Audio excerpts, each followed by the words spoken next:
එතකොට දැන් මේකෙදි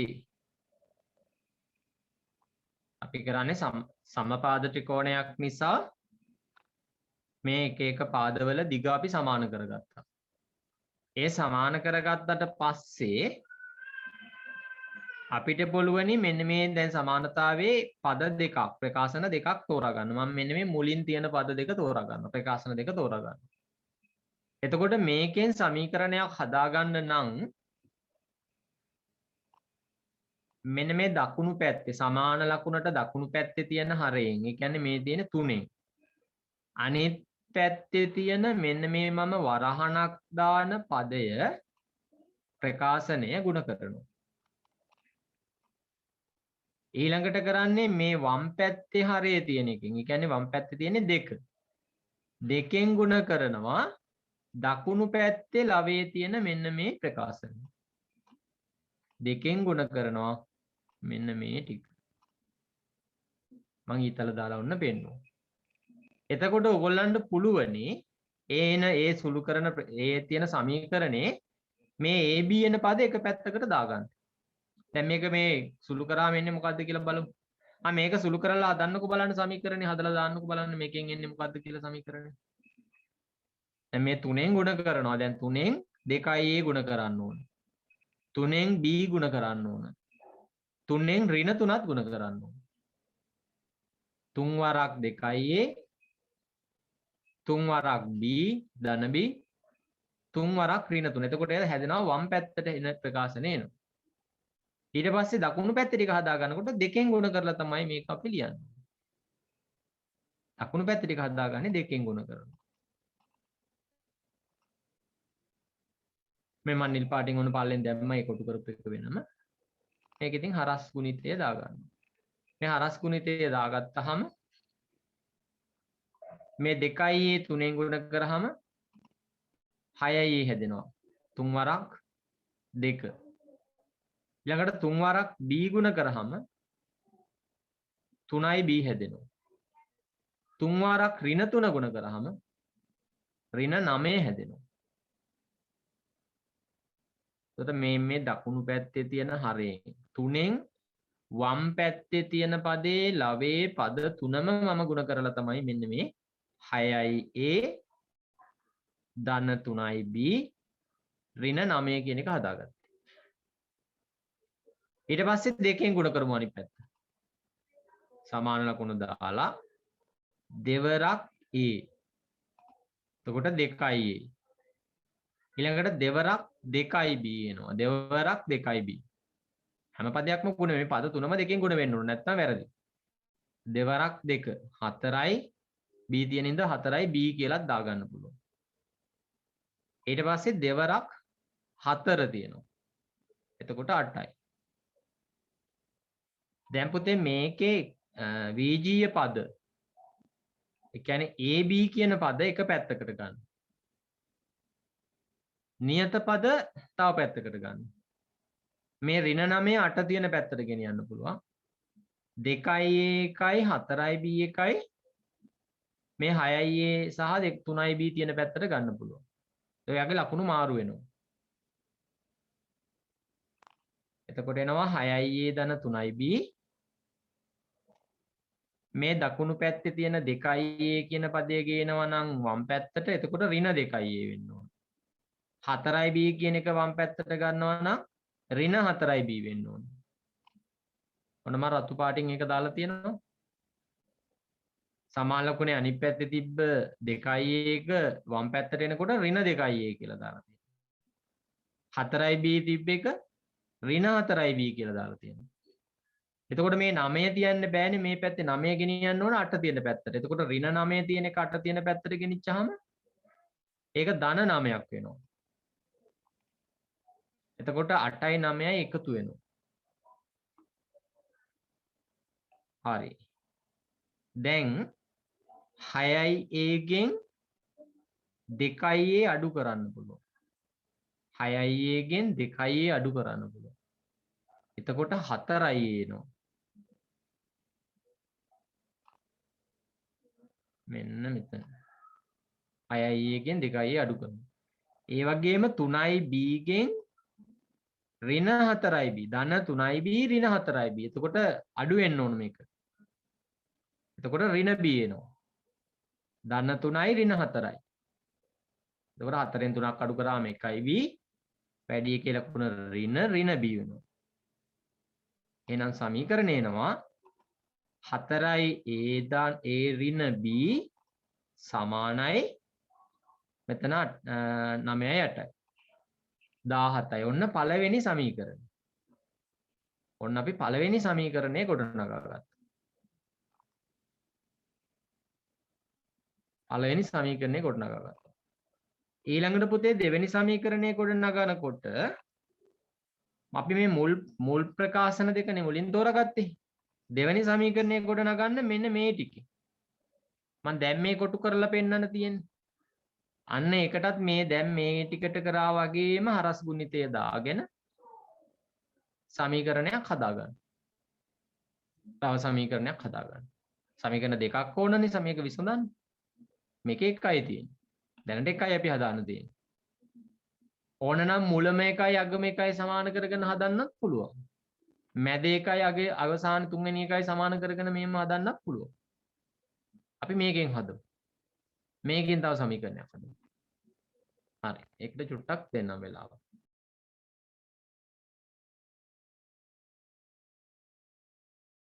කියන්නේ හදමු බලන්න. දැන් අර ලියාගත්ත පද ටික මම අපවතාවක් මේකේ දානවා.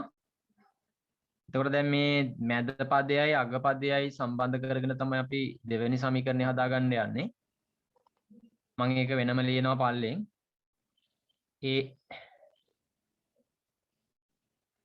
එතන චුටි වෙනසක් වෙනවා එතන මම ලියන්නම් මේක. a ධන 2යි b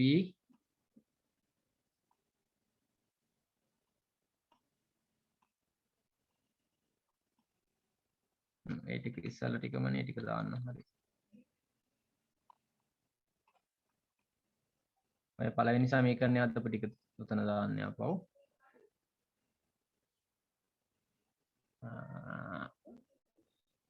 හතරයි අපිට පළවෙනි සමීකරණය ඇවිල්ලා තිබ්බා 4යි a ඍණ b සමානයි 17යි කියලා.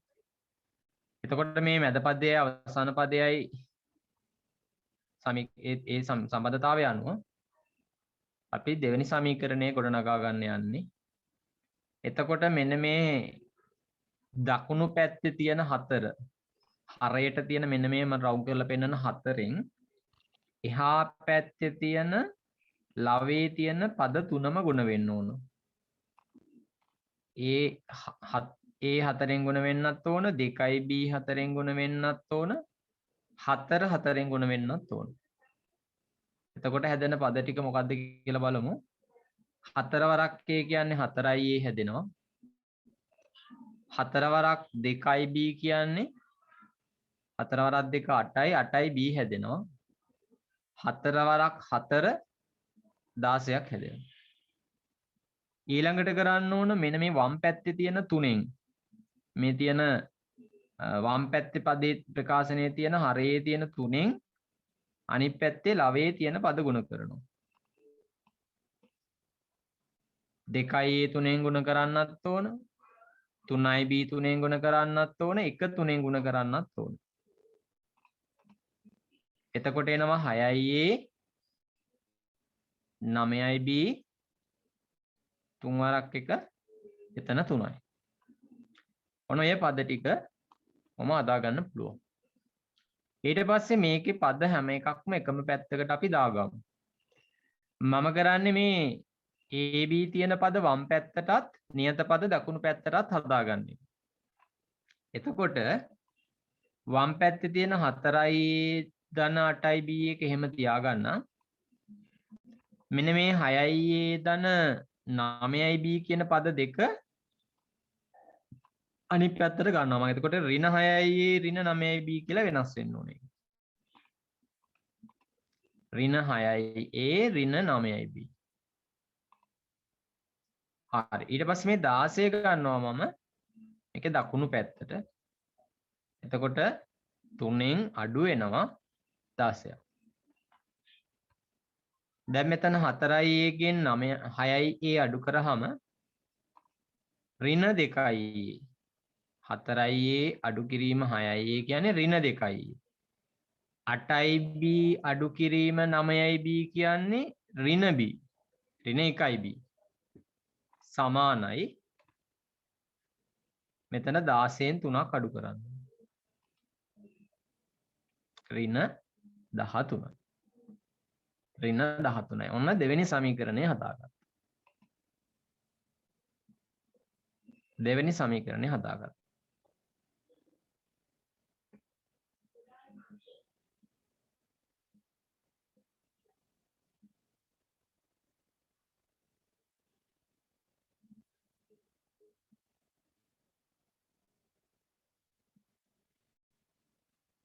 හරි ඊට පස්සේ දැන් අපි මේ සමීකරණ දෙක භාවිතා කරලා මේකේ උත්තරය හදාගමු මේක අඩුපාඩු තියෙනවා ලියා ගන්න ඔගොල්ලෝ කරලා නැත්නම් හදා ගන්න ඕන නම් හදා ගන්න තමයි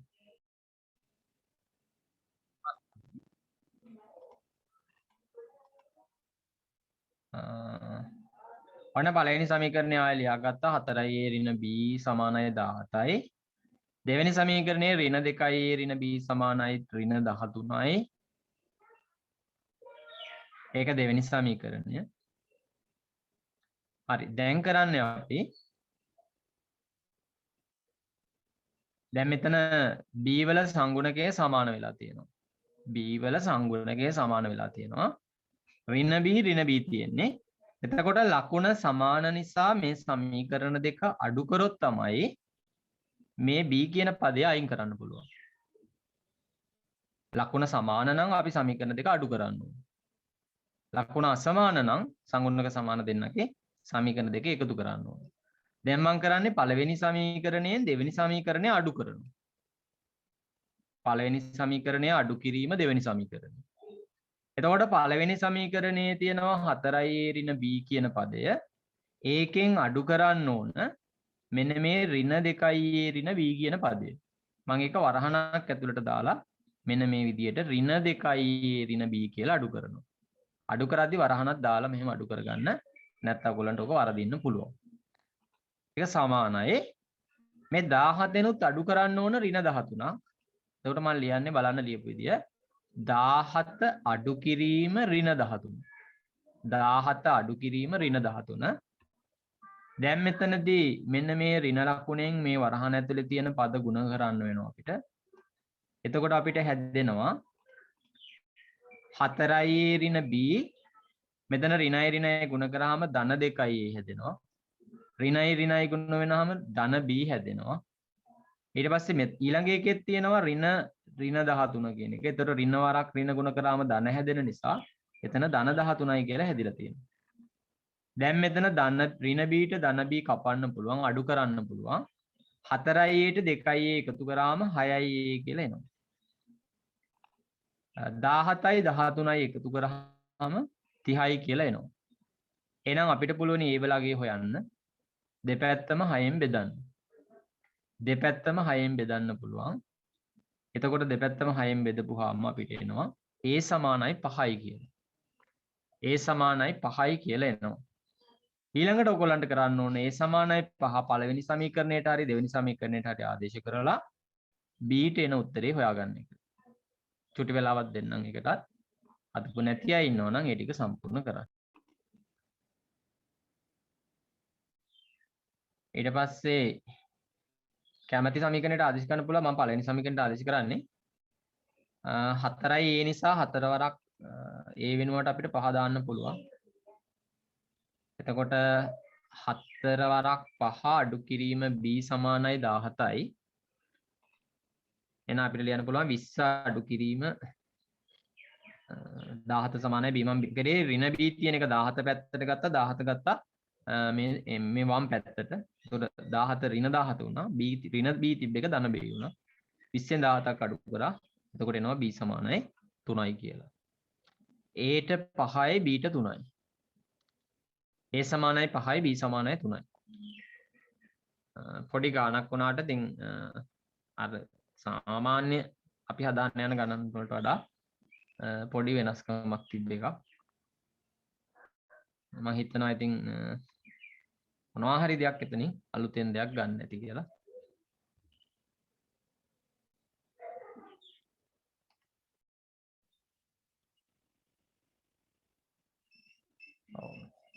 දැන් මේක විසඳගෙන යනකොට මේක දැන් හදාගෙන යනකොට අපිට දීලා තියෙනවා 7 වෙනි පදය a ධන 6යි d කියලා. මුල් පදයේ විදිහට a කියලා ගන්නවලු පොදු අන්තරයේ විදිහට d කියලා ගන්නවලු. එතකොට පුතේ පළවෙනියටම අහන්නේ අපෙන් 9 වෙනි පදය. ඉතින් 9 වෙනි පදය ඔයගොල්ලන්ට ලියන්න තියෙන්නේ T9ට සමීකරණය. T9ට හදන්න සූත්‍රය තමයි ලියන්න ඕන. එතකොට අපි දන්න එකම දේ තමයි 9 වෙනි පදය කියන එක දන්නවා. මුල් පදේ දන්නේ නැහැ. මුල් පදයට දාන්න වෙන්නේ a කියලාමයි. පොදු අන්තරයට දාන්න වෙන්නේ d කියලාමයි. n කියන එක අපි දන්නවා 9 කියලා. ඒක ඇසුරෙන් ඔයගොල්ලන්ට පුළුවනි මේකට අදාළ සම්බන්ධතාවයක් ලියන්න. එතකොට පළවෙනි කොටසට 9 වෙනි පදයට ප්‍රකාශනය ලියන්න පුළුවන්. T9 සමානයි. මුල් පදයේ දන්නේ නැති නිසා අපි a කියලාම ලියනවා.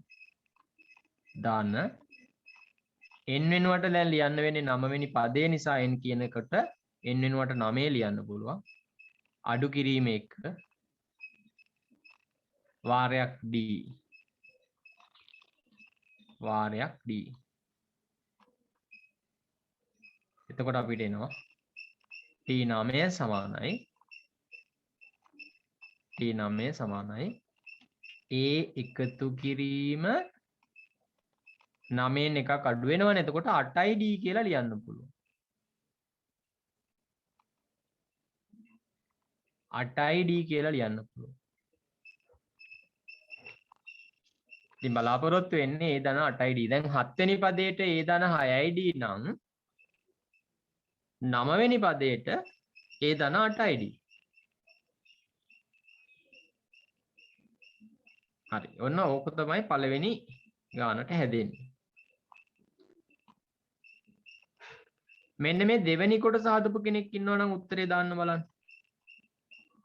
මොකක්ද දෙවෙනි කොටස කියන්නේ?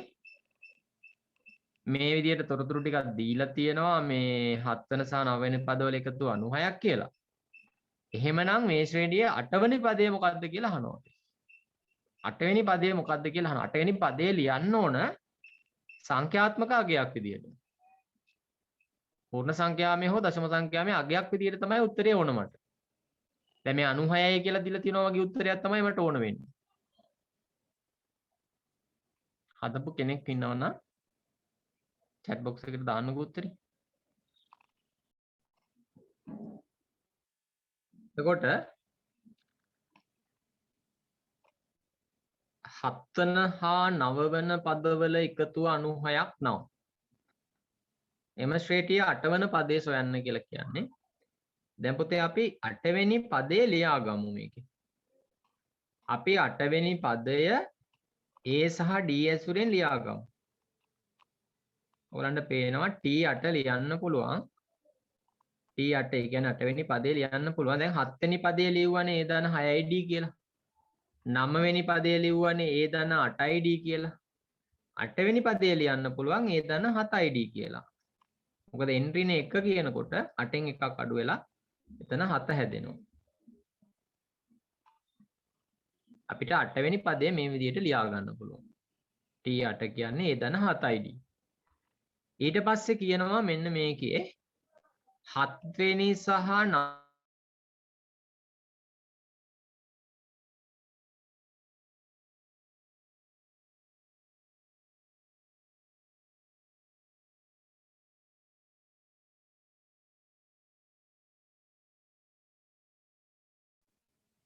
7 වන සහ 9 වන පදවල එකතුව 96ක් නම් එම ශ්‍රේණියේ 8 වෙනි පදය සොයන්න කියනවා. හරි. එතකොට අපි දැන් හොයාගෙන තියෙනවානේ 9 වෙනි පදයක් හොයාගෙන තියෙනවා 7 වෙනි පදේ අපිට දීලා තියෙනවා. එතකොට අපිට ලියන්න පුළුවන් දැන් 7 වෙනි පදයයි 9 වෙනි පදයයි එකතු කරමු අපි. 7 වෙනි පදයේ තියෙනවානේ ඒ ධන 6යි d කියලා 7 වෙනි පදේ අපි ලියලා තියෙනවානේ අපිට දීලා තියෙනවානේ ඒ ධන 6යි d කියලා. එහෙනම් කරන්න ඕන ඒ ධන 6යි d ට එකතු කරන්න ඕන 9 වෙනි පදේ. 7 වෙනි පදේ 9 වෙනි පදේ එකතු. එතකොට 9 වෙනි පදේ කියන්නේ ඒ ධන 8යි d. අපි මේ පළවෙනි කොටසෙන් 9 වෙනි පදේ ලියාගත්තනේ ඒ ධන 8යි d කියලා. එහෙනම් 9 වෙනි පදේ ලියනවා ඒ ධන 8යි d කියලා. ඔන්න දැන් මං කරේ මොකද්ද 7 වෙනි පදයයි 9 වෙනි පදයයි අපි හොයාගත්ත පද ඇසුරෙන් එකතු කරලා ලියාගත්තා. මේ වගේ එකතුව සමාන වෙනවලු 96ට. ඔන්න මම දැන් ඒකත් ලියාගත්තා. ඔය ටිකේ එකතුව සමානයි 96යි කියලා. දැන් පුතේ මේක තව ටිකක් සුළු කරන්න පුළුවන් නිසා අපි ඒ ටික සුළු කරගමු. මේක සුළු කරන්න පුළුවන් මම පල්ලෙන් ගන්න. මේ a ට එකතු කරාම 2යි a හැදෙනවා. 6යි d ට 8යි d එකතු කරන්න ඕන. එතකොට 14යි d හැදෙනවා. සමානයි 96යි. දැන් අපිට පුළුවනි මේ ලියපු සමීකරණේ අපි මේ ලියලා තියෙන සමීකරණේ හැම පදයක්ම දෙකෙන් බෙදාගෙන යන්න පුළුවන්. හැම පදයක්ම දෙකෙන් බෙදන්න පුළුවන්. මොකද 2a කියන එකත් දෙකෙන් බෙදෙනවා. 14ත් දෙකෙන් බෙදෙනවා. 96ත් දෙකෙන් බෙදෙනවා. එතකොට අපිට එනවා 2a දෙකෙන් බෙදුනහම a කියලා එනවා. 14 දෙකෙන් බෙදුනහම 7යි d කියලා එනවා. 14 දෙකෙන් බෙදුනහම 7යි d කියලා එනවා. 96 දෙකෙන් බෙදුනහම 48ක් කියලා එනවා. 96 දෙකෙන් බෙදුනහම 48ක් කියලා එනවා. එතකොට පුතේ බලන්න අපි මේ කලින් අරන් තියෙනවා 8 වෙනි පදය කියන එක සමානයි a ධන 7යි d කියලා. මම මෙන්න මේ ඉතලයක් දාලා පෙන්නන තැන අපි 8 වෙනි පදය a සහ d ඇසුරෙන් හදලා තියෙනවා. a ධන 7යි d තමයි මේ 8 වෙනි පදය කියන්නේ.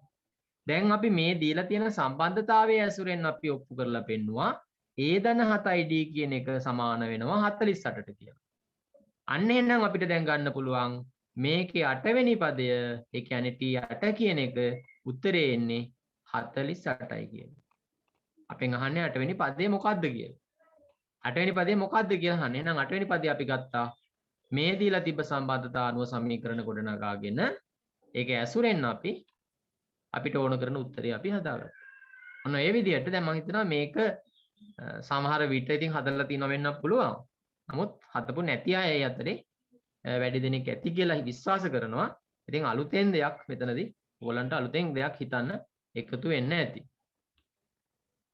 ඊට පස්සේ ඒක ඇසුරෙන් තුන්වෙනි කොටස හදන්න තියෙනවා. තුන්වෙනි ගාන මේ ප්‍රශ්නේ තුන්වෙනි කොටස හදන්න තියෙනවා. ඒකට තියෙනවා සමාන්තර ශ්‍රේණියක 7 වන පදේ 7 ගුණය. 7 වන පදේ 7 ගුණය. ඒ කියන්නේ 7යි t7. 7යි t7. එම ශ්‍රේණියේ 4 වන පදේ 4 ගුණයට. 4 වන පදේ 4 ගුණයට. ඒ කියන්නේ 4 වන පදේ කියන්නේ t4. t4 වගේ 4 ගුණයකට සමානයි.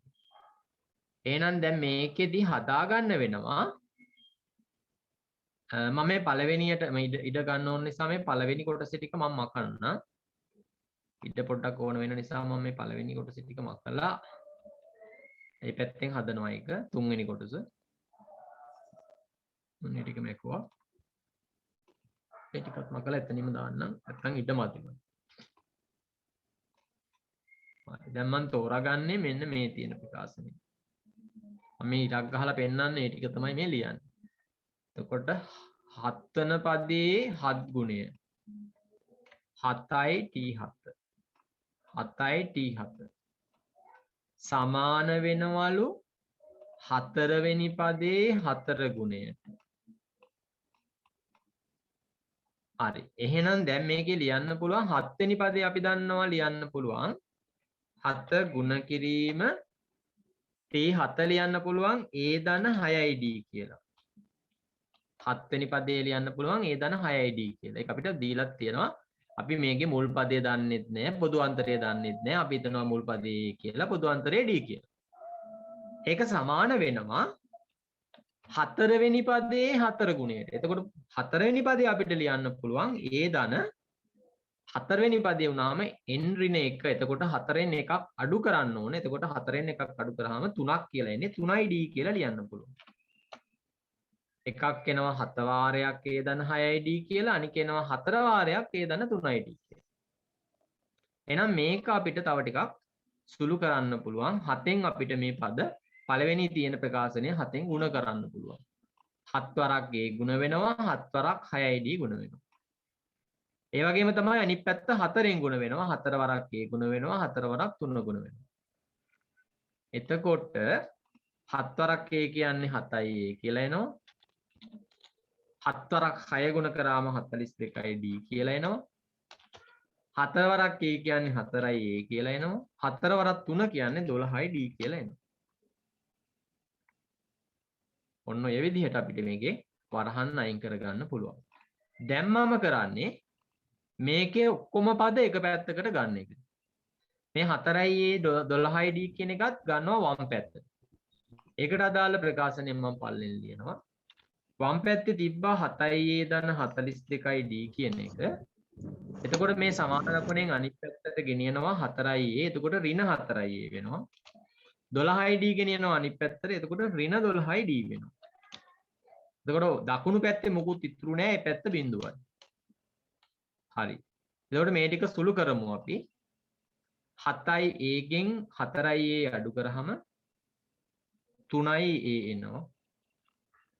42න් 12ක් අඩු කරාම 30යි d එනවා. සමානයි බිඳුවට. දැන් මේකේ අපිට පුළුවන් හැම පදයක්ම 3ෙන් බෙදන්න පුළුවන්. 3යි a 3ෙන් බෙදන්නත් පුළුවන්. 30යි d 3ෙන් බෙදන්නත් පුළුවන්. බිඳුව 3ෙන් බෙදන්නත් පුළුවන්. එතකොට අපිට එනවා 3යි a 3ෙන් බෙදපුවාම a එනවා. 30යි d 3ෙන් බෙදුනාම 10යි d එනවා. සමානයි බිඳුවයි කියලා එනවා. ඔන්න අපි ප්‍රකාශනයක් ගත්තා. දැන් සමීකරණයක් ගත්තා. a ධන 10යි d සමානයි බිඳුවයි කියලා. දැන් අපිට හොයන්න කියන්නේ 11 වෙනි පදයේ ශූන්‍ය වෙන බව. එහෙනම් අපි 11 වෙනි පදයේ හොයාගමු. 11 වෙනි පදයේ අපිට ලියන්න පුළුවන් t11 කියන්නේ a ධන n ඍණ 1. ඒ කියන්නේ 11 ඍණ 1යි d. 11 ඍණ 1යි d කියලා ලියන්න පුළුවන්. එතකොට 11 ඍණ 1යි d කියන්නේ t11 කියන එක සමානයි a ධන 10යි d ට. a ධන 10යි d ට. අපි a ධන 10යි d වල උත්තරේ බිඳුවයි කියලා ඔප්පු කරගෙන තියෙනවා. මේ කලින් අපි ඒක පෙන්නුවා. වෙනත් සම්බන්ධතාවයක් අනුව තමයි මේ a ධන 10යි d සමානයි බිඳුව අපි අරන් තියෙන්නේ. එහෙනම් t11 කියන්නේ 11 වෙනි පදයට එන්නේ a ධන 10යි d කියලා අපි හදාගත්තා. එහෙනම් අපි පෙන්නලා තියෙනවා 11 වෙනි පදයට එන උත්තරේ බිඳුවයි කියලා. ඔන්න ඒක ත්‍රිකෝණ ත්‍රිකෝණය අපිට හොයන්න තියෙන පාදයේ රතු පාටින් මෙතන මම ලකුණු කරා. ඊට පස්සේ මේ ත්‍රිකෝණයේ දීලා තියෙන කෝණය අංශක 53යි කලා 12 කියන කෝණය මම මේකේ ලකුණු කරගත්තා. ඊට පස්සේ අපි ත්‍රිකෝණමිතිය ගානක් හදාගෙන යද්දී මේකේ තියෙන පාද ටික අපි නම් කරගන්න ඕනේ. පාද නම් වෙනවා කර්ණ පාදය නම් වෙන්න ඕනේ. මේකේ කර්ණ පාදය තියෙනවා AC කියන පාදය තමයි කර්ණ පාදය වෙන්නේ. AC මොකද කර්ණ පාදය කියන්නේ ත්‍රිකෝණයේ අයිති නැති අනිත් පාදය. දිගම පාදයක දන්නවනේ ඔයගොල්ලෝ. හරි. ඊට පස්සේ සම්මුඛ පාදයයි බද්ධ පාදයයි කියන පාද දෙක හැදෙන්නේ දීලා තියෙන කෝණෙත් එක්ක. දැන් මෙතන C කියන ශීර්ෂයේ දීලා තියෙන අංශක 53යි කලා 12යි කියලා තියෙන කෝණයත් එක්ක ඉස්සරහා තියෙන පාදය තමයි සම්මුඛ පාදය කියන්නේ. එහෙනම් මේකේ සම්මුඛ පාදය කියන්නේ AB පාදය. එතකොට ඉතුරු අනිත් පාදයේ කෝණයත් එක්කම තියෙන පාදය අපි කියනවා බද්ධ පාදය කියලා. එතකොට ඔන්න මම මේකේ තිබ්බ පාද ටික නම් කරගත්තා. කර්ණ පාදය හඳුනාගත්තා. සම්මුඛ පාදය හඳුනාගත්තා. බද්ධ පාදය හඳුනාගත්තා. ඔය ටික මුලින්ම පුළුවන් වෙන්න ඕන. ඔය තමයි මුලින්ම කරන්න ඕන. දීලා තියෙන තොරතුරු ටික ලකුණු කරගත්තට පස්සේ කර්ණ පාදයේ සම්මුඛ පාදයේ සහ බද්ධ පාදයේ අපි නම් කරගන්නවා. ඊළඟට පුතේ බලන්න අපිට මේකේ හොයන්න තියෙන්නේ මොකද්ද? අපිට මේකේ හොයන්න තියෙන්නේ AB උස. AB උස කියන්නේ අපිට හොයන්න තියෙන්නේ සම්මුඛ පාදේ. අපිට හොයන්න තියෙන්නේ සම්මුඛ පාදේ. එතකොට අපිට දීලා තියෙන ඉතුරු පාදය තමයි බද්ධ පාදේ. එහෙනම් ඔයගොල්ලෝ දන්නවා අනුපාත තුනක් අපි ඉගෙන ගත්තා. sin අදාළ කෝණය මෙතෙන්ට එනවා. sin අපි θ කියලා ගමු. sin θ. sin θ ගන්න අපි කියන සක sin සම්මුඛ පාදයේ දිග බෙදීම කර්ණය. සම්මුඛ පාදයේ දිග බෙදීම කර්ණය. ඊට පස්සේ cos θ බක cos බද්ධ පාදයේ දිග බෙදීම කර්ණය.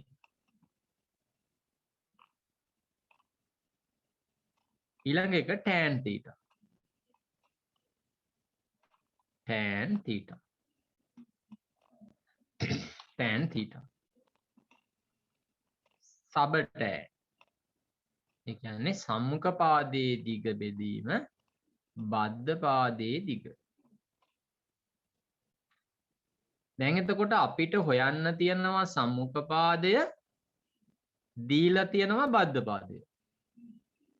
හොයන්න තියෙනවා සම්මුඛ පාදය දීලා තියෙනවා බද්ධ පාදය.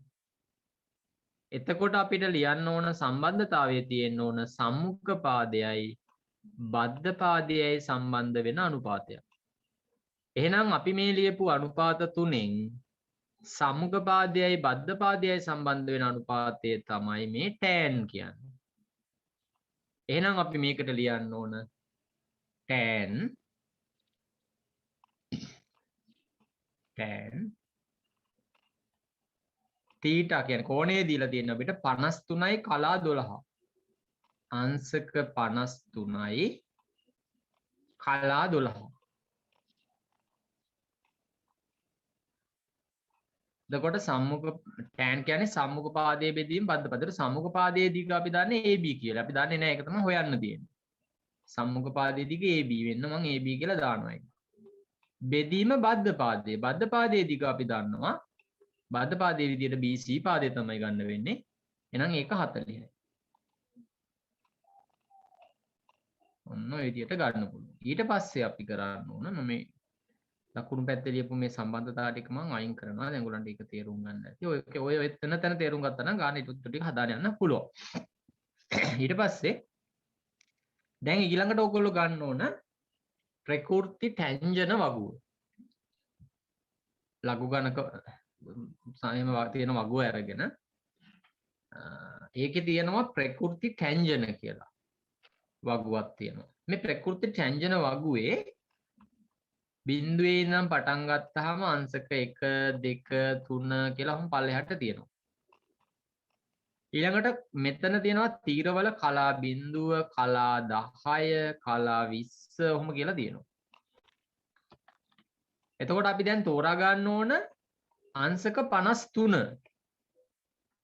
එහෙනම් අංශක 53 තියෙන්නේ ටැන්ජන වගුවේ දෙවෙනි පිටුවේ අනිත් පැත්තේ. ටැන්ජන 53 ඒ කියන්නේ 53 වෙනි පේලිය තෝරා ගන්න ඕන. අංශක 53 53 12. එතකොට 53 12 කියලා බලන්න බෑ අපිට. 53 10 බලන්න පුළුවන්. මෙන්න මෙතන 53 පේලිය කෙලින් අංශක 10 තීරයට පල්ලෙහෙන් තියෙන්නේ කීයද කියලා බලා ගන්න. දැන් ඔය බලන්නේ 53 12 නෙමෙයි 53 10 බලන්න. එතකොට 53 10 තියෙනවා ඒකේ දශම සංඛ්‍යාව උඩ තියෙන පූර්ණ සංඛ්‍යාව 1 දශම ගාණක් තමයි තියෙන්නේ. අංශක 45ට වැඩි tan අගයන් වලදී එකට වැඩි වෙනවා. 1.33යි 3.3යි 5යි 1. 3.3යි 5යි 1 තමයි තියෙන්නේ.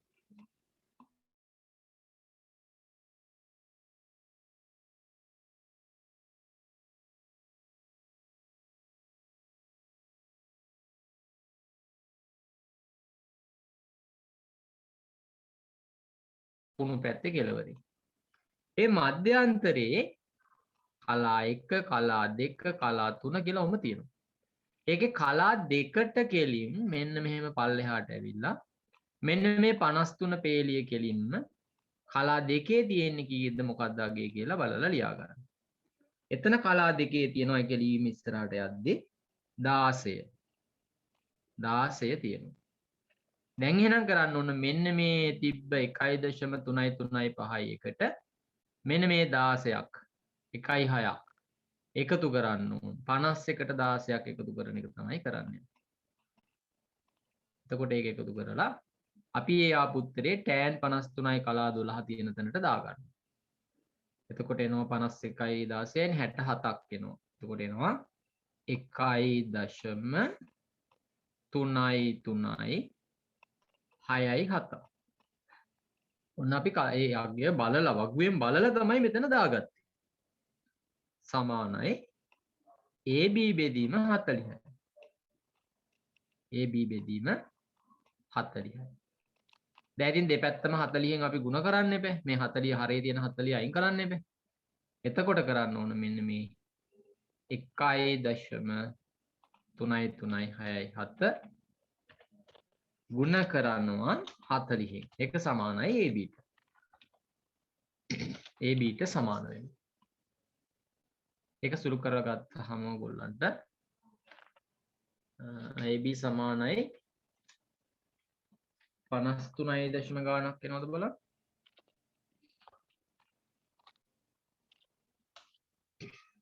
මේක දශම නැහැ කියලා හිතලා ගුණ කරන්න. ගුණ කරලා දශම ස්ථාන 4ක් තියන්න. 53.4යි 6යි 8 දෙන්නේ බලන්න. මීටර වලින් තමයි එන්නේ නේ. එකක මීටර වලින් දීලා තියෙන්නේ. ඔය උත්තරේ එනවද බලන්න. සුළු කරගන්න ඒවා ඉතින් ඔයගොල්ලෝන්ට කරන්න වෙනවා ගුණ කරන ඒවා ඒවා එකතු කරගන්න ඒවා පුළුවන්. මේකේ තියරිමය පැත්ත විතරයි මතක් කරන්න බලන්න වැඩිපුර.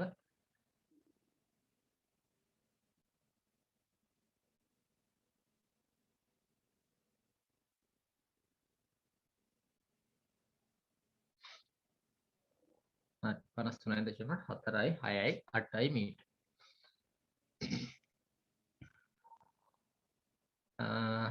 x ලාගේ හොයපු අය ඉන්නෝ නම් ඒක දාන්න. මම හදන අතරට දාන්න. මේ AB වලගේ දාලා තිබුණේ කවුරුත් හදලා තිබ්බේ නැද්ද? කොහොමද ත්‍රිකෝණමිතිය අපි ගණන් තව ටිකක් වැඩිපුර හදමු. මේකේ තව ටිකක් කියනවා විස්තරයක්. ABC තිබ්බ ඒ විදිහට නම් කරගන්නකො. අර්ථ රූපයක් අනින්න කියලා කියන්නේ තුන්වෙනි එකේ. සිට මීටර 20ක් ගසෙන් නිවතට ගමන් කර D ලක්ෂයට පැමිණේ. ඉඳන් තව මීටර 20ක් යනවලු ඈතට. එතන ඉන්නකොට ඒහි ආරෝහණ කෝණය අංශක x ලෙස දර්ශනය වුණා. D ආවා. B නම් 40ක් දුරින් හිටියේ. තව 20ක් ඈතට ගියා. එතකොට ආරෝහණ කෝණයේ x වලින් තමයි පෙනුනේ.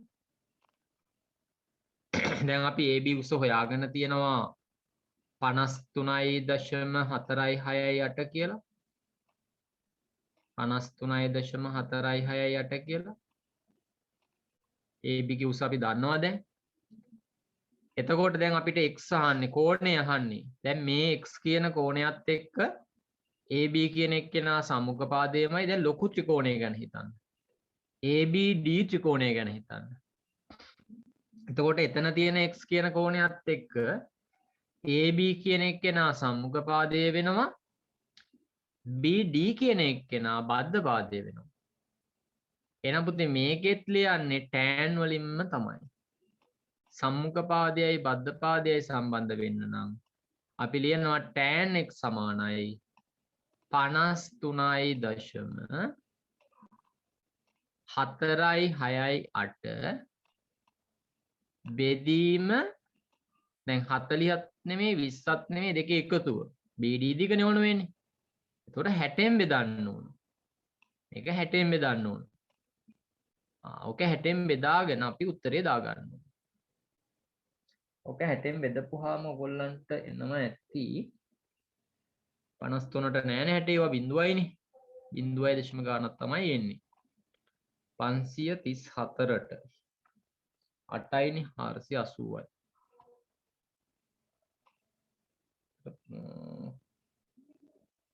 එතනින් ඉතුරුයි 54ක්.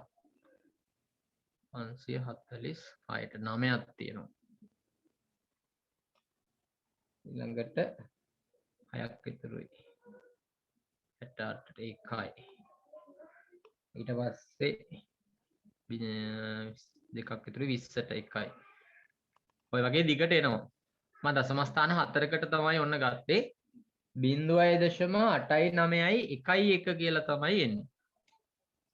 ඒ මොකද්ද tan x? tan x. අපිට හොයන්න ඕන tan x නෙමෙයි අපිට ඕන x වලාගේ. එහෙනම් පුතේ ටැන්ජන වගුවේ ප්‍රකෘති ටැන්ජන වගුවේ මෙන්න මේ 0.89යි 1 තියෙන තැන තමයි අපි හොයාගන්න ඕනේ. 0.89යි 1 තියෙන තැන තමයි අපි මේකේ හොයාගන්න ඕනේ. ඒක අපි බලමු 89යි 11 0.0 ගණන් තියෙන්න ඕන. ඒක පළවෙනි පිටුවේ තියෙන්නේ 40 ගණන් වල අංශක. 89යි 11 89යි 11 නෑ 41 වෙනි පේලියේ බලන්න 41 වෙනි පේලියේ කලා 40 දී තියෙනවා 41 වෙනි පේලියේ කලා 40 තියෙනවා 0.889. ඒක තමයි මීට අඩුවෙන් තියෙන ආසන්න මාගේ 41යි කලා 40 41යි කලා 40 තියෙන්නේ 88.99 88.99 තියෙන්නේ අපිට ඕන කරන්නේ 89යි 11. එතකොට තව 12ක් අඩුයි මේකට අපිට ඕන එක. අපිට ඕනාගේට වඩා 12ක් අඩුයි. එතකොට ඒක මධ්‍යන්තරයේදී 12 නෑ 10 තියෙනවා දෙකේදී. 10 තියෙනවා දෙකේ මධ්‍යන්තරේ. එහෙනම් අපි මේකට තව කලා දෙකක් එකතු වෙනවා. කලා දෙකක් එකතු කරනවා. එතකොට එනවා අංශක 41යි කලා 42ක්. අංශක 41යි කලා 42ක් කියන උත්තරේ තමයි අපිට ඒකෙදී එන්න ඕනේ. ඔන්න අපි මේකේ x වලාගේ හොයාගත්තා. ත්‍රිකෝණමිතික වග බදලා මේක සාමාන්‍ය මට්ටමේ ගානක් තමයි අපි මේ කරේ. අමාරු ගානක් නෙමේ සාමාන්‍ය මට්ටමේ ගානක්. ඉතින් මේකේ දිගංශය මුකුත් ඒ දේවල් සම්බන්ධ වෙන්නේ නැහැ. මම හිතනවා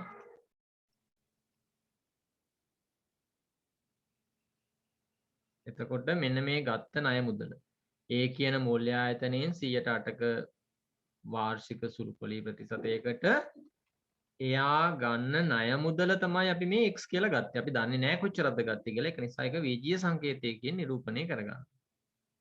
A ගත්ත ණය මුදල ඒ සම්පූර්ණ මුදලම යා 110ක වාර්ෂික වැල් පොලියක් ගෙවන B කියන මූල්‍ය ආයතනයක තැන්පත් කරනවා. ඒ කියන්නේ B ආයතනයට දාන මුදල රුපියල් xම තමයි. අර ගන්න ණය මුදල හැමම B ආයතනයට දානවා. එතකොට වසර 3ක් අවසානයේ B මූල්‍ය ආයතනයෙන් ලැබෙන මුළු මුදල අපසුගෙන Aහි ණය මුදල හා පොලිය ගෙවීම. හරි. එතකොට දැන් ඔයගොල්ලෝ හදා ගන්න ඕන එකක් තමයි B ආයතනයේ අවුරුදු 3කට පස්සේ B ආයතනයට වැල් පොලියට දැන් දානවනේ මේ සල්ලි ටික. B ආයතනයෙන් වසර 3කට පසු ලැබෙන මුදල අවුරුදු 3කට පස්සේ B ආයතනයෙන් මෙයාට කොච්චර මුදලක් ලැබෙනවද කියන එක තමයි ඊළඟට ඕගොල්ලෝ හොයාගන්න ඕනේ. අවුරුදු 3කට පස්සේ B ආයතනයෙන් මෙයාට කීයක් හම්බ වෙනවද? ඒක අපිට හොයන්න පුළුවන්. දැන් වැල් පොලී ප්‍රතිශතයකටනේ මේක මේ බැංකුවට දාලා තියෙන්නේ. එහෙනම් මේක ගන්න පුළුවන් දාන්නේ x කියලා මුදලක් එතකොට පළවෙනි අවුරුද්ද අවසානයේ කොච්චර මුදලක් ලැබෙනවද කියන එක අපිට ගන්න පුළුවන්. මේක x කියන එක 100න් 10න් ගුණ කරොත් එන්නේ පොලිය විතරයි. හැබැයි 100න් 110න් ගුණ කරොත් පළවෙනි අවුරුද්ද අවසානයේ යාට ලැබෙන මුළු මුදල එනවා. මේ ඉන්නේ පළවෙනි අවුරුද්දේදී. ඊළඟට දෙවෙනි අවුරුද්ද අවසානයේ ලැබෙන මුළු මුදල හොයන්න මේක ආපහු වතාවක් 100න් 110න් ගුණ කරනවා. 100න් 110න් ගුණ කරනවා. ඊළඟට තුන්වෙනි අවුරුද්දටත් හොයන්න නම් මේක අපි තව වතාවක් 100න් 110න් ගුණ කරනවා.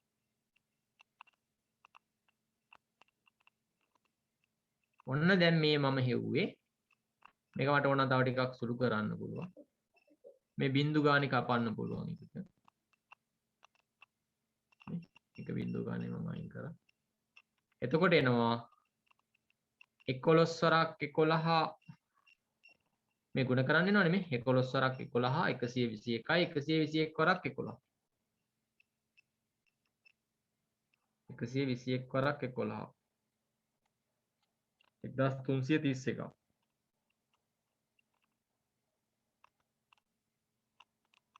බලමු හරිද කියලා. 121 11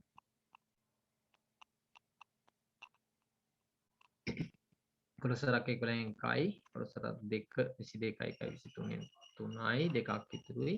හරි. 1331යි. මේ 11 ඒවා තුන් වතාවක් ගුණ කරාම තමයි මම මේක ගත්තේ. 110 ආවේයි 110ක පොලියක් වැල් පොලියක්. ඒතකොට 110ක් එකතු කරා 110න් තමයි ගුණ කරන්නේ. 1331යි තව තියෙනවනේ x එනවා. හරයට එනවා 100 ගුණ කිරීම 10 1000ක් එනවා. එතකොට ඔන්න ඕක තමයි අවුරුදු 3කට පස්සේ B ආයතනයෙන් මෙයාට ලැබෙන මුදල. B ආයතනයෙන් වසර 3කට පස්සේ ලැබෙන මුදල තමයි මේ x ඇසුරෙන් අපි හොයාගෙන තියෙන්නේ. එතකොට දැන් අපිට ආය හදන්න වෙනවා මෙයා ගත්ත මේ ණය මුදලට අවුරුදු 3ට පොලියත් එක්ක කොච්චර මුදලක් මෙයා ගෙවන්න ඕනද කියලා. කොච්චර මුදලක් මෙයා ගෙවන්න ඕනද කියලා. ඒකට අපි වගන්තියක් ලියනවා ඒ ආයතනයට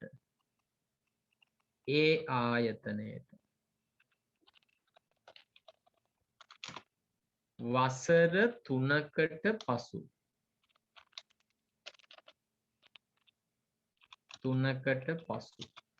ගෙවිය යුතු මුළු මුදල. කොච්චර මුදලක් අවුරුදු 3කට පස්සේ මෙයා ගෙවන්න ඕනද කියන එක අපි දැන් හදන්න ඕනේ. ඒක අපි හදන්නේ මෙයා ගත්තේ රුපියල් x කියලා මුදලක්. x කියලා මුදලක් ගත්තේ. මේ x කියන මුදලට අවුරුද්දට පොලිය හදනවා නම් අපි ගුණ කරන්න ඕන 100න් 8න්. අවුරුද්දකට පොලිය හදනවා නම් අපි ගුණ කරන්න ඕන 100න් 8න්. අවුරුද්දකට පස්සේ ගෙවන්න වෙන මුළු මුදල හොයනවා නම් අපි ගුණ කරන්න ඕන මේ වැල් පොලිය හැදුවා වගේ ගුණ කරලා හරියන්නේ නැහැ මේක. අවුරුදු 3කට පොලිය හදනවා නම් අපි ගුණ කරන්න ඕන එක අවුරුද්දකට 108ක් නම් අවුරුදු 3කට වෙනවා මේ වගේ 3 ගුණයක්. ඒ කියන්නේ 124ක් වෙනවා අවුරුදු 3ටම පොලිය. අවුරුදු 3ටම පොලිය 124ක් වෙනවා. එක අවුරුද්දකට 108ක් නම්. අවුරුදු දෙකකට හොයනවා නම් 116ක් වෙනවා. එහෙනම් දැන් මම කරන්නේ අවුරුදු 3කට පස්සේ ඒ ආයතනයට ගෙවන්න වෙන පොලිය හොයනවා නම් 100න් 24න් ගුණ කර හැකියි. ගෙවන්න ඕන මුළු මුදල හොයනවා නම් මම මේක ගුණ කරන්න ඕන 100න් 100ක් ගත්ත එක්කෙනා 124ක් ගෙවන්න ඕන. ඒක නිසා 100න් 124න් ගුණ කරනවා. ඔන්න අවුරුදු 3කට පස්සේ ඒ ආයතනයට ගෙවන්න වෙන මුදල. එතන මම පළවෙනියට එක සමීකරණයක් හදාගත්තා. තව එකක් දෙවෙනියට හදාගත්තා. දැන් මෙයාට ලැබෙන ලාභය කියන්නේ නිමල්ට ලැබෙන ලාභය කියන්නේ 4550 කියන්නේ මේ වැල්පොලි ආයතන වැල්පොලිය යටතේ දාපු B ආයතනයෙන් ලැබුණු මුදලෙන් තමයි මෙයා මේ ඒ ආයතනයේ මුදල සහ පොලිය ගෙවන්නේ. එහෙම ගෙව්වට පස්සේ ඉතුරු වෙන මුදල තමයි මේ 4550ක්. එහෙනම් පුළුවන් මෙන්න මේ දෙක අතර වෙනස 4550ට සමාන කරන්න. මොකක්ද දෙන්නේ? 1331යි x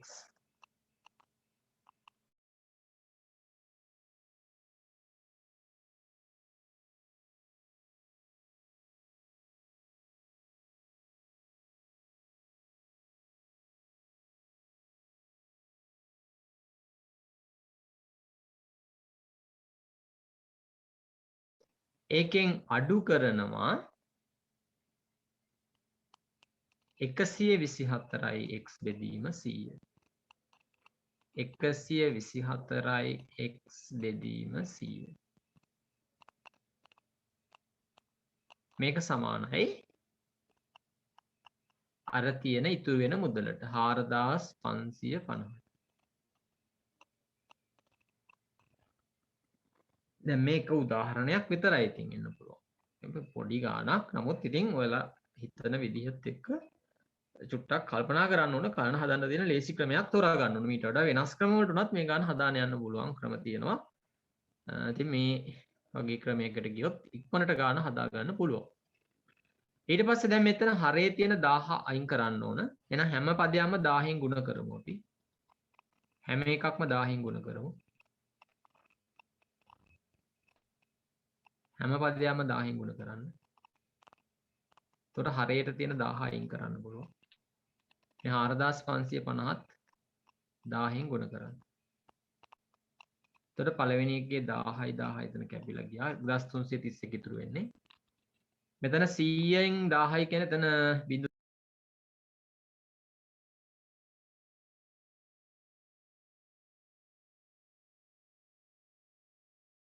240යි x කියලා තමයි එන්නේ ඒකේ.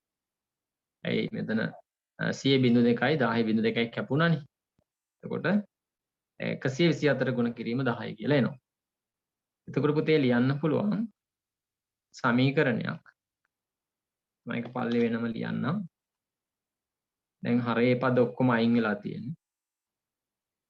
1331යි x අඩු කිරීම 1240යි x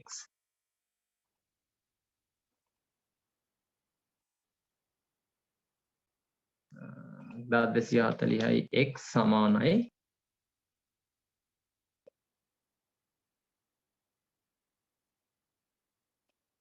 බිඳු 3ක් තව එනවා. 4 මිලියන 550,000. හරි. එතකොට මේක සුළු කරන්න. 1331න් 1240යි x අඩු කරලා එන උත්තරේ මේ අගයෙන් බෙදන්න. එතකොට මෙතන 1331න් 1240ක් අඩු කරමු.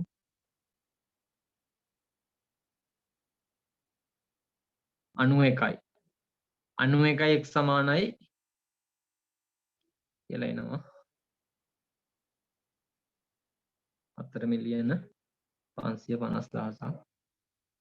ඊට පස්සේ දෙපැත්තම 91න් බෙදන්න. 455ට 91 ඒවා 5ක් එයි. එතකොට x සමානයි 50,000ක් කියලා එනවා ඇති. x සමානයි 55ක් කියලා එනවා ඇති.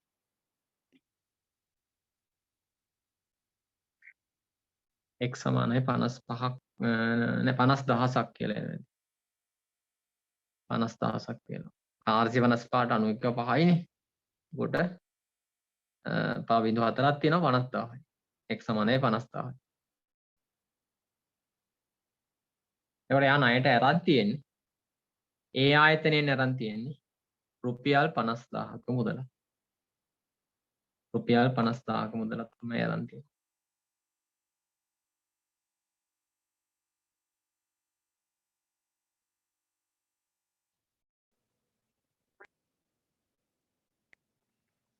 පළවෙනි එකට ලියනවා අපි 6 අඩු කිරීම x සෙන්ටිමීටර කියලාත් ලියන්න නැත්නම් ඕවටත් ලකුණු කපන්න පුළුවන්. ටයිප් කරලා දාන්න.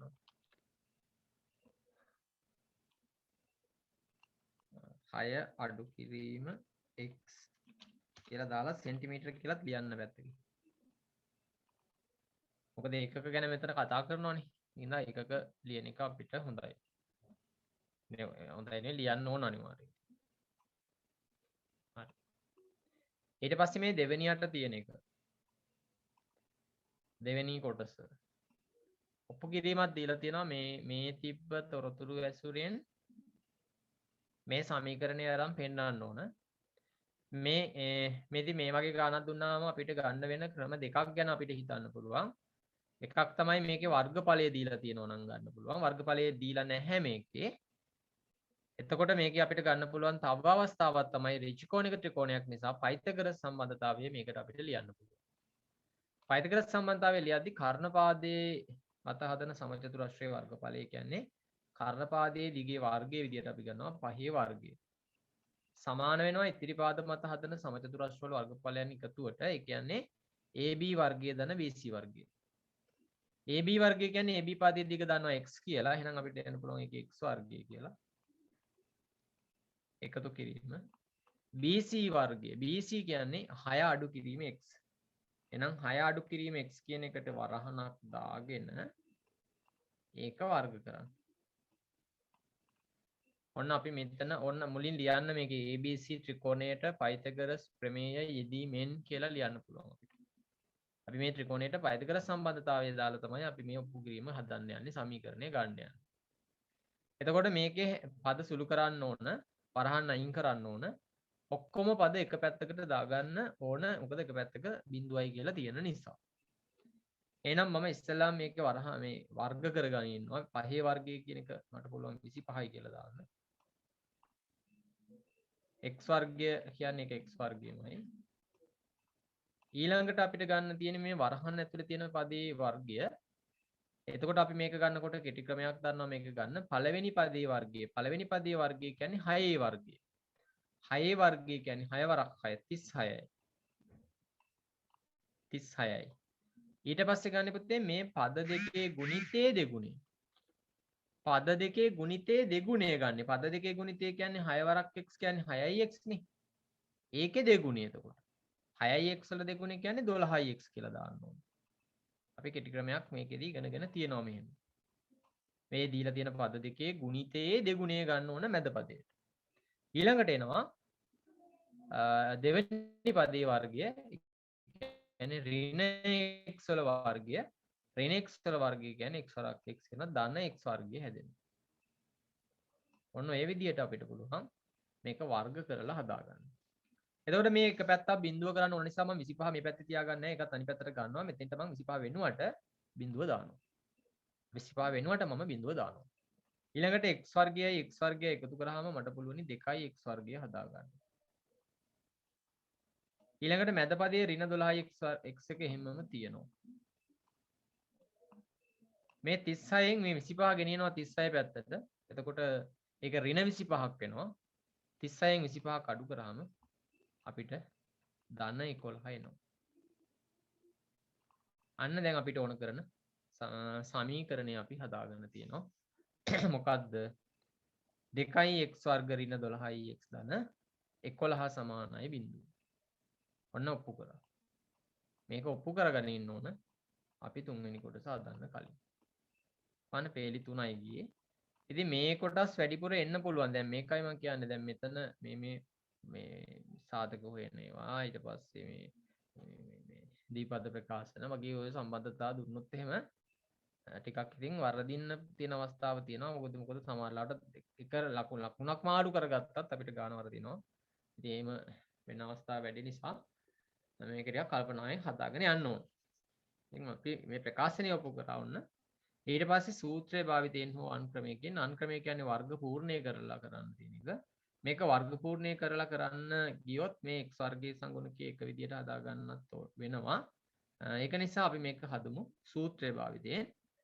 මේකේ සූත්‍රය තමයි x සමානයි ඍණ b ධන හෝ ඍණ b වර්ගය ඍණ 4ක් AC. දැන් මම කියලා තිබුණේ මේක පාඩම් නැත්තම් පාඩම් කරන තැන කොලේ කාලවලා ගහ ගන්න කියලා. ඔක ඉතින් මතක් කර කර ඉඳලා හරියන්නේ නැහැ. දැන් මේක පස්සේ කරනවා. එහෙම හිතලා හැමදාම ගහලා ඒක නැත්තම් ඒක අර අඩුපාඩුවක්. මම කීප වතාවක් කිව්වා ඒ වගේ සූත්‍ර අදාළ ඒවා ටික Tamanට අමතක වෙනවා නම් ඒවා මම පාඩම් කරන තැන විත්තියේ කොලයක අලවලා තියාගන්න. එක බෙදීම 2a කියලා තමයි මේකේ අපි සූත්‍රය ගන්න. එතකොට අපි මේ සමීකරණයට අදාළ a ට එන්නේ මොකද්ද b ට එන්නේ මොකද්ද c ට එන්නේ මොකද්ද කියලා අපි ලියාගමු. ax වර්ගය නිසා එතකොට 2x වර්ගය නිසා a වෙනුවට අපි දාන්නේ 2. මේ x වර්ගයේ තියෙන සංගුණකය තමයි a කියලා ගන්න අපි. එතකොට 2 තමයි එකට තියෙන්නේ. b ට එන්නේ මේ x වල සංගුණකය. b ට එන්නේ ඍණ 12. ඊළඟට c ට එන්නේ 11 නියත පදේ. එනම් මේ උඩ ලියලා තියෙන සූත්‍රයට a වෙනුවට 2 ආදේශ කරන්න, b වෙනුවට ඍණ 12 ආදේශ කරන්න, c වෙනුවට 11 ආදේශ කරන්න. ආදේශ කරලා මේක සුළු කරගෙන ගිහිල්ලා මෙන්න මේ තුන්වෙනි කොටසේ දීලා තියෙන ඔප්පු කිරීම කරලා පෙන්නන්න ඕනේ. එතකොට මෙතන මම ලියනවා ඍණ b. එහෙනම් ඍණ ලකුණ මම වෙනම දානවා. b ට තියෙන ඍණ 12 වෙනම දානවා. ඍණ b. එතකොට ඍණ ලකුණ දැම්මා. b ට තියෙන ඍණ 12 වෙනම දැම්මා. ඊළඟට ධන හෝ ඍණ වර්ගමූල ලකුණ ඇතුලේ b වර්ගය කියන්නේ ඍණ 12 වර්ගය. ඍණ 12 වර්ගය 12 සරත් 12 144යි. මම ඒක 144 කියලාම දානවා. ඍණ 12 වර්ගය. හරි. ඊට පස්සේ අඩු කිරීම 4යි. AC ඒ කියන්නේ 2යි, C කියන්නේ 11යි. ඔන්න ඔය ටික බෙදීම 2යි කියන්නේ දෙවරක් 2. ඒ කියන්නේ 2 නිසා. ඒ කියන්නේ 2 නිසා. ඊට පස්සේ දැන් මේ 144න් මේ ගුණ කරලා මේ ටික අඩු කරන්න පුළුවන්. මෙතන මේ ඍණ ගුණ වුණාම ඍණ 12 තියෙන ඍණ 1 ඍණ 12න් ගුණ කරාම එතන ධන 12ක් වෙනවා. ධන හෝ ඍණ 144න් අපි අඩු කරන්න ඕන. මෙතන දැන් 11 වරක් 2 22යි 22 වරක් 4 88ක් අඩු කරන්න ඕන. 144න් 88ක් අඩු කරලා එන ඔක්කොම උත්තරේ ටික උත්තරේ දෙවරක් 2 4ෙන් බෙදන්න ඕන. එතකොට එනවා පුතේ 12 ධන හෝ ඍණ මේ 144න් 88ක් අඩු කරාම ඔයගොල්ලන්ට එනවා ඇති 56යි වර්ගමූලය කියලා. 56යි කියලා එනවා ඇති. ඒ වර්ගමූලය එතකොට. බෙදීම 4. ඕක නෙමෙයි උත්තරේ තියෙන්නේ. මම මේ ඉතුරු ටික උඩින් හදනවා. ඕක නෙමෙයි උත්තරේ තියෙන්නේ. උත්තරේ තියෙන්නේ 6 ධන හෝ ඍණ මේ වර්ගමූලය ඇතුලේ 14 තියෙන්නේ. වර්ගමූලය ඇතුලේ 14 තියෙන්නේ. එතකොට අපිට පුළුවන් 56 කියන එක 14 වරක් 4 කියලා හදාගන්න. 56 තියෙන එක අපිට පුළුවන් 14 වරක් 4 කියලා ලියන්න.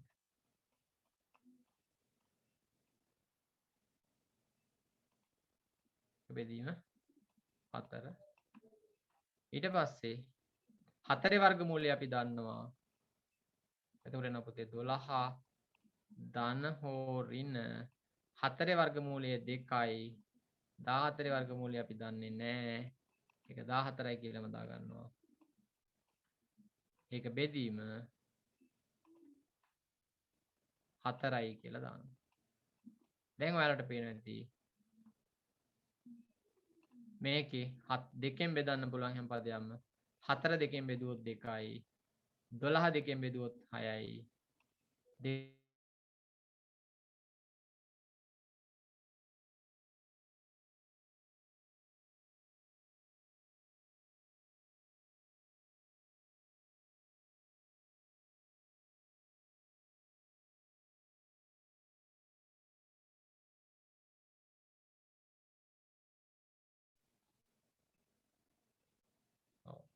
6 ධන හෝ ඍණ වර්ගමූල 14යි වර්ගමූල 14යි බෙදීම 2.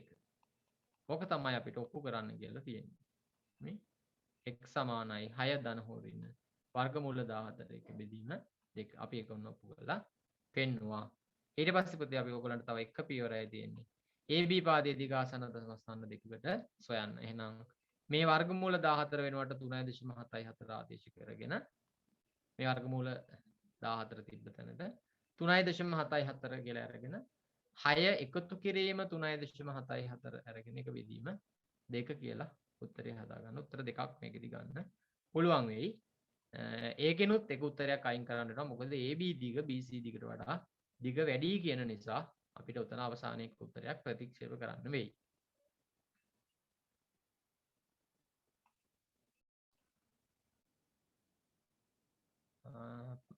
පස්වෙනි පදයේ 19යි. ඒ කියන්නේ පදේ T5. T5 අපිට ලියන්න පුළුවන් ඒ දන්න 4යි D කියලා.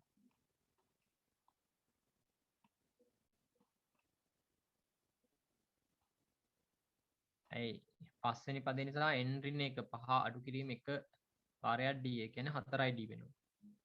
එතකොට මෙතන ලියන්න පුළුවන් A එකතු කිරීම 4යි D කියන්නේ ඊට කලින් අපිට මේක තවත් මේ මාදාන යන්න පුළුවන්. නමුත් මම ඊට වඩා ලේසි ක්‍රමයක් පොඩ්ඩක් මේකේ කතා කරන්න. ඒ විදිහට ලියාගෙන ගිහින් හදන්න පුළුවන්. පස්වෙනි පදයයි හයවෙනි පදයයි දීලා තියෙන නිසා පළවෙනි පදේ දන්නේ නැහැ, දෙවෙනි පදේ දන්නේ නැහැ, තුන්වෙනි පදේ දන්නේ නැහැ, හතරවෙනි පදේ දන්නේ නැහැ. පස්වෙනි පදේ 19 කියනවා. හයවෙනි පදේ 23යි කියනවා. එහෙනම් මට පොදු අන්තරය D හොයන්න පුළුවන් ලේසියෙන්. 23න් 19ක් අඩු කරන්න ඕනේ.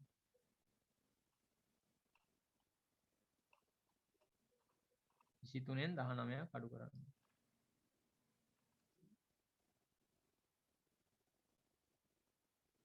පොදු අන්තරය 4යි. D සමානයි 4යි. හරි ඉස්සෙල්ලා මම ගන්න ගිය විදියට ගන්න පුළුවන්. නමුත් මේක ලේසියෙන් ගන්න පුළුවන්. ඉක්මනට උත්තරේ ගත්තා හැකි. හරි. ඊට පස්සේ ඒ හොයන්නත් එපා, මුල් පදේ හොයන්නත් එපා. එතකොට අපි දන්නවා 19 කියන්නේ පස්වෙනි පදේනේ. එතකොට ඒ ධන පස්වෙනි පදයට ලියන්න පුළුවන් ඒ ධන 4යි D කියලා. ඒ ධන 4යි D කියන්නේ සමාන වෙනවා 19ට. අපි D 4යි කියලා දන්න නිසා ඒ ධන 4 වරක් 4 D 4 නිසා D වෙනුවට 4 ආදේශ කරනවා. සමානයි 19යි. ඒතර පුතේ A සමානයි 19න් 16ක් අඩු වෙනවා. 4 වරක් 4 16යි. 19න් 16ක් අඩු වෙනවා. මේ 16 අනිත් 19 පැත්තට ගත්තා අඩු වෙනවා එතකොට. එතකොට ඒ කියන්නේ 3යි. මුල් පදයේ 3යි. මුල් පදයේ 3යි පොදු අන්තරය 4යි. මේ පළවෙනි එක හරි. එතකොට දෙවෙනි එක. ඔන්න දැන් 8 වෙනි දැන් පද 15ක එකතුව හදලා හරියන්නේ නැහැ මේකේ. 8 වෙනි පදයේ ඉඳන් 15 වෙනි පදය තෙක් ඇති පදවල ඓක්‍ය සොයන්න. එහෙනම් අපි 8 වෙනි පදය හොයමු මේක. 8 වෙනි පදය හොයමු. P8 හොයමු. මුල් පදයේ 3යි. දාන n ඍණ 1 ඒ කියන්නේ 8 අඩු කිරීම එක 8 වෙනි පදය හදන්න යන්නේ. 8 අඩු කිරීම එක.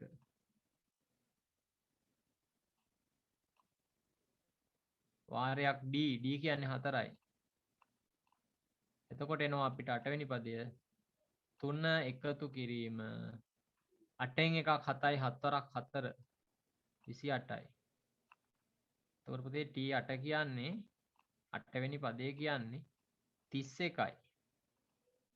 8 වෙනි පදයේ 31යි. එහෙනම් ඔන්න අලුතෙන් අපි මේ පදවල එකතුව ගන්න ශ්‍රේණියේ මුල් පදයේ විදිහට තමයි මේ 31 ගන්න ඕනේ. මොකද අපි එකතු කරන්න යන්නේ 8 වෙනි පදයේ ඉඳන්. 8 වෙනි පදේ ඉඳන් 15 වෙනි පදයට යනකම්. එතකොට අපි මේ එකතු කරන පදවල මුල් පදයේ කියන එක හොයාගත්තා 31යි කියලා. අලුත් එකතු කරන්න ඕන පාදවල මුල් පදයේ 31 මේ ශ්‍රේණියේ 8 වෙනි පදය. ඔන 8 වෙනි පදේ හරි. ඊට පස්සේ මම මේක හදන්න යන්නේ ඒ දන එල් සූත්‍රයෙන්. එතකොට මට පුළුවන් මේ 15 වෙනි පදයත් හොයාගන්න. මේක අත්‍යවශ්‍ය නෑ මම මේම හදනවා මට ටිකක් ලේසි කියලා හිතන නිසා. 15 වෙනි පදයත් මම හොයාගන්න. එතකොට එනවා මුල් පදයේ තිබුණේ 3යි මුල් පදයේ 3ක් වෙච්ච ශ්‍රේණියේ 15 වෙනි පදේ තමයි මේ හොයන්න යන්නේ. ඒ කියන්නේ මේ එකතු කරන පදවල අවසාන පදේ. එතන 15 එකක් අඩු කරාම 14ක් එනවනේ. 14යි D. D කියන්නේ 4යි. එතකොට එනවා 3 එකතු කිරීම 14 වරක් 4 56යි. එතකොට 15 වෙනි පදේ එනවා 59යි කියලා. 15 වෙනි පදේ 59යි කියලා එනවා. එතකොට මේ 8 වෙනි පදේ ඉඳන් 15 වෙනි පදයට යනකම් තියෙන පදවල අයික්‍ය අහන්නේ නම් පද කීයක්ද? 8 වෙනි පදේ සිට 8 වෙනි පදේ සිට 8 වෙනි පදේ ඉඳන් 15 වෙනි පදයේ තෙක් 15 වෙනි පදේ ගන්නත් ඕනේ. එතකොට පද කීයක්ද බලන්න.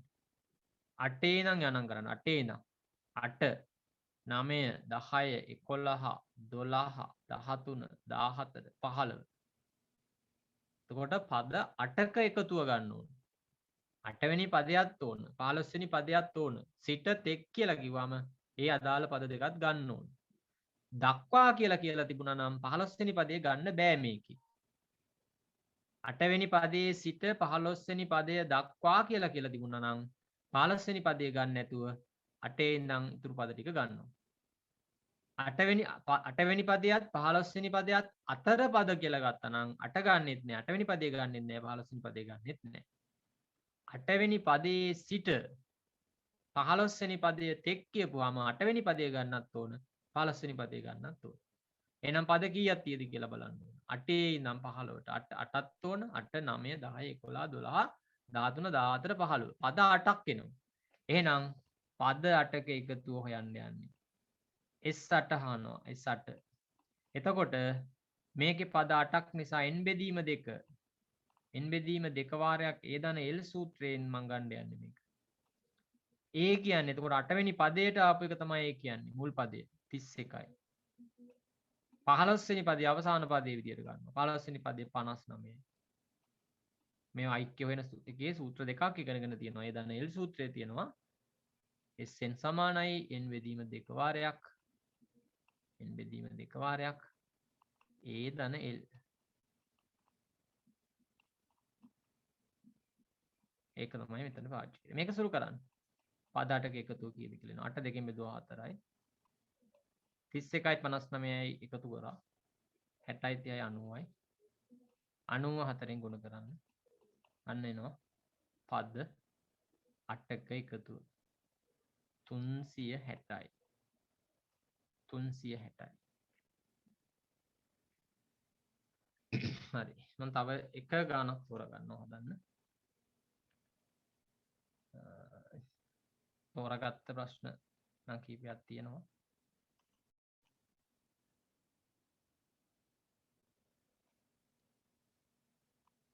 ADC කෝණේ මේ පල්ලේ මම මෙන්නම ඇඳලා තියෙනවා වෘත්තයයි මේ වෘත්ත චතුරස්‍රයක් ඇඳලා තියෙනවා. ABCD කියන වෘත්ත චතුරස්‍රයක් වෙනවා. ශීර්ෂ හතරම වෘත්තය මත පිහිටන්නේ. එතකොට මේ B ශීර්ෂයේ කෝණයේ අංශක 100ක් නිසා එතනින් ඔයාලට පුළුවනි මේ කෝණය 100ක් වෙච්ච නිසා මෙන්න මේ ADC කෝණය හොයන්න. එතකොට ඒකට හේතු එතන 80ක් නෙන්න ඕන.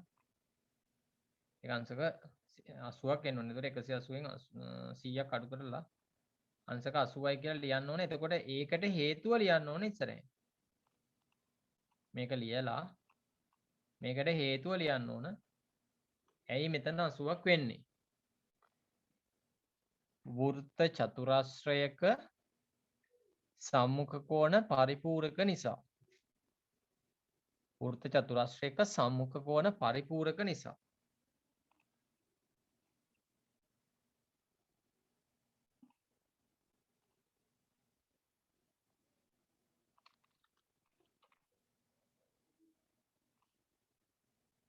වෘත්ත චතුරස්‍රයක සම්මුඛ කෝණ පරිපූර්ණක නිසා. ඒක මුලින්ම ලියන්න. අපිට හොයන්න තියෙන්නේ ODE මම මේකේ ලකුණු කරලා පෙන්නනවා රූප සටහනේ මේ ලකුණු කරන කෝණෙත් තමයි හොයන්න ඕනේ. හරි ඒක හොයාගන්න බෑ අපිට එකපාරට. ඔයාලට පුළුවන් නම් මෙන්න මේ කෝණය හොයන්න මම මේ ලියන එක. ADE කෝණය හොයන්න. ADE කෝණය හොයන්න. මම ලකුණු කරලා පෙන්නන්නම් ADE කියන්නේ මම මෙන්න මේ ලකුණු කරපු කෝණය. ඉස්සලා 80යි කියලා ඔයගොල්ලෝ හෙව්වේ. මම මේ දම් පාටින් පෙන්නන කෝණය. ඔය දම් පාටින් පෙන්නලා තියෙන කෝණේ තමයි 80ක් උනේ. එහෙනම් මේ නිල් පාට ඡාපයෙන් පෙන්නන කෝණේ තමයි ඔයගලන්ට මම මේ හොයන්න කියන්නේ. 80න් 30ක් අඩු කරා නම් හරියනේ. 80න් 30ක් අඩු කරා නම් හරි මෙන්න මේ දැන් දම් පාටින් ඇදලා පෙන්නන කෝණේ තමයි අහන්නේ. මම ලියන්න කියන්නේ ඔයගොල්ලන්ට. එතකොට 80න් 30ක් අඩු කරන්න. 80න් 30ක් අඩු කරන්න. අංශක 50යි. හේතුව ලියන්න ප්‍රත්‍යක්ෂ කියලා. ප්‍රත්‍යක්ෂ ඒක අඩු කරාම අපි 80යි කියලා හොයුවා. එකෙන් අර දීලා තියෙන 30 අඩු කරාම ඉතුරු ටික 50යි කියන එක අපිට තේරෙනවා. ඒක ප්‍රත්‍යක්ෂයක්. හරි ඊළඟට ඔයගොල්ලන්ට හොයන්න වෙනවා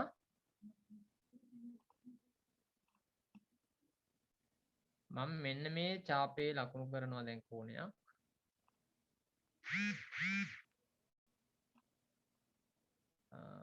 DCE කෝණය හොයන්න. DCE කෝණය හොයන්න. DCE කෝණය. ඒක හැදෙන්න පුතේ දැන් ත්‍රිකෝණේ කෝණ දෙකක්ම දැනට දන්නවනේ. එකක් 30යි අනික 90යිනේ. ඉතින් මේ 90යි 30යි එකතු කරලා 180න් අඩු කරාම මේ කෝණය එනවා අංශක 60ක් කියලා එනවා. ඒකට ලියන්න ඕන හේතුව. මොකද්ද? ත්‍රිකෝණයක අභ්‍යන්තර කෝණවල එකතුව අංශක 180ක් වන නිසා.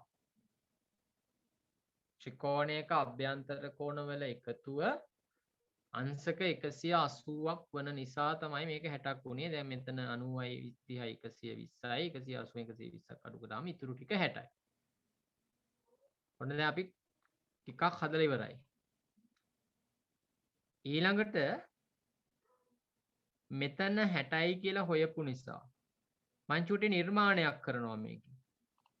මං කරන නිර්මාණය තමයි මේ OA කරනවා. OA කරනවා. ඒකත් නිර්මාණය යටතේ ලියන්න OA කිරීම කියලා. OA කරන්න. එතකොට පුතේ මෙතන ඔන්න මම රතු පාටින් අඳිනවා මේකේ. මෙන්න මෙතන හදනවා කෝණයක් අපි හෙව්වා ඉස්සෙල්ලා අංශක 60යි කියලා. මෙන්න මේ අංශක 60යි කියලා මෙන්න මේ අපි හොයපු කෝණය වගේ දෙගුණයක් තමයි OAD කෝණය වෙන්නේ. වෘත්ත ඡාපයකින් කේන්ද්‍රය ආපාදිත කෝණයේම වෘත්ත ඡාපයෙන්ම ඉතිරි කොටස මත ආපාදිත කෝණයෙන් දෙගුණයක් වේ කියන ප්‍රමේයට අනුව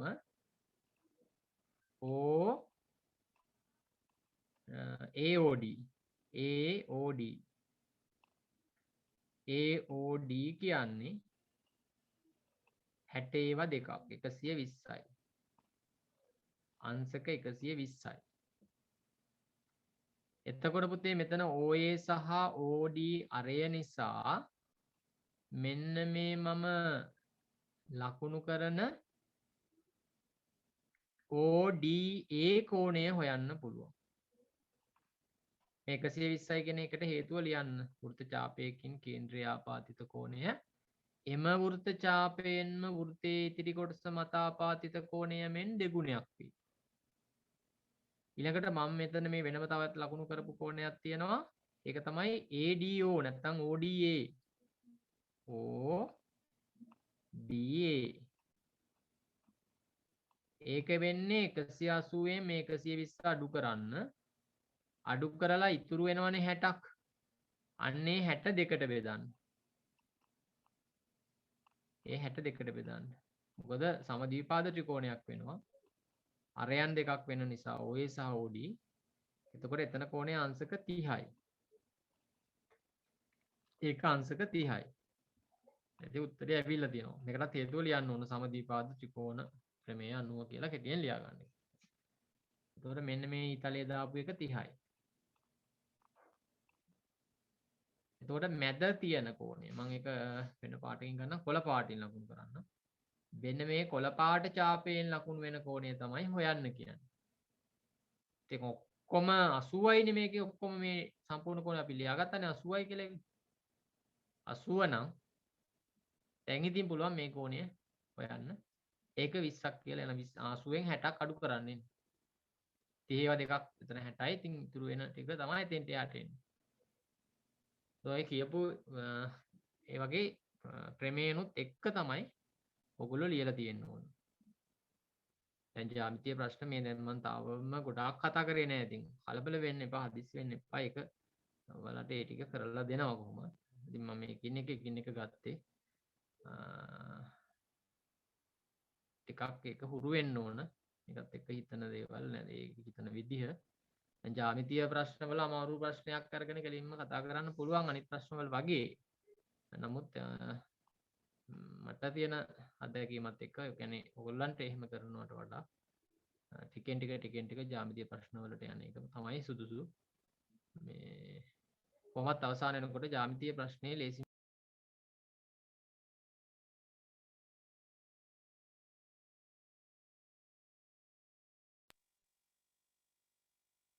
මේ ප්‍රමේයන් ටික පියවරෙන් පියවර දැන් මේකේ ප්‍රමේයන් අපි වෘත්ත ප්‍රමේයන් කතා කරා. දැන් මේ ටික මම මේකයි කියන්නේ. මේ ප්‍රශ්නය සම්පූර්ණයෙන් අපිට අර එන්න පුළුවන් තියෙන ප්‍රමේයනුත් එක්ක තමයි අපි කතා කරේ.